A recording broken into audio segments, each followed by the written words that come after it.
അമ്മയോട് വന്നേ.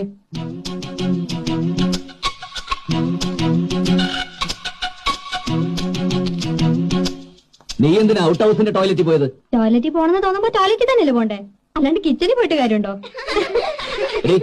ഇത്രയും വലിയ വീട്ടിൽ എത്ര ടോയ്ലറ്റ്സ് ഉണ്ട്, എന്നിട്ട് നീ എന്തിനാ ഔട്ട് ഹൗസിന്റെ ടോയ്ലറ്റിൽ തന്നെ പോയെന്നാ ഞാൻ ചോദിച്ചത്. അത് അതിന്റെ മുമ്പിൽ എത്തിയപ്പോഴും എനിക്ക് അങ്ങനെ തോന്നിയത്. നീ അതിനകത്ത് കയറിയിട്ട് പാമ്പ് പാമ്പ് എന്ന് ഉറക്കം വിളിച്ചോ? അയ്യേ, എന്താ രവിയേട്ടത്? ആരെങ്കിലും ടോയ്ലറ്റിൽ കയറി പാമ്പ് പാമ്പെന്ന് വിളിക്കോ? ചിലര് മൂളിപ്പാട്ട് പാടുന്നൊക്കെ കേട്ടിട്ടുണ്ട്, ഞാൻ അതും കൂടി ചെയ്യില്ല. നീ ആ കുതിരപ്പുറത്തുനിന്ന് താഴെ വീണന് ദേഷ്യം തീർക്കാൻ ഡെന്നീസിനിട്ട് വേല വെച്ചതല്ലേ? എന്റെ ഗുരുവായൂരപ്പ, കുതിര പുറത്തുനിന്ന് വീണ കുതിരയോടല്ലേ ദേഷ്യം തോന്നണ്ടേ?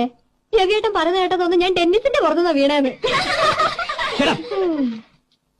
ബാത്റൂമിൽ കയറി കഴിഞ്ഞാൽ ആദ്യം എല്ലാരും ചെയ്യുക ഡോർ ലോക്ക് ചെയ്യുക എന്നുള്ളതാ. നീ ഡോർ തുറന്നിട്ടാണോ സാധാരണ കാര്യം സാധിക്കുന്നത്? ഏയ്, ഞാൻ അടയ്ക്കും. പിന്നെ അടച്ച ബാത്റൂമിനകത്ത് ടെന്നീസ് എങ്ങനെ കയറി? അത് അതിന്റെ ലോക്ക് അടയുന്നില്ല. കള്ളം, പച്ച കള്ളം. അതിന്റെ ഡോറിന്റെ ലോക്കിന് യാതൊരു കുഴപ്പമില്ല മുത്തച്ഛ.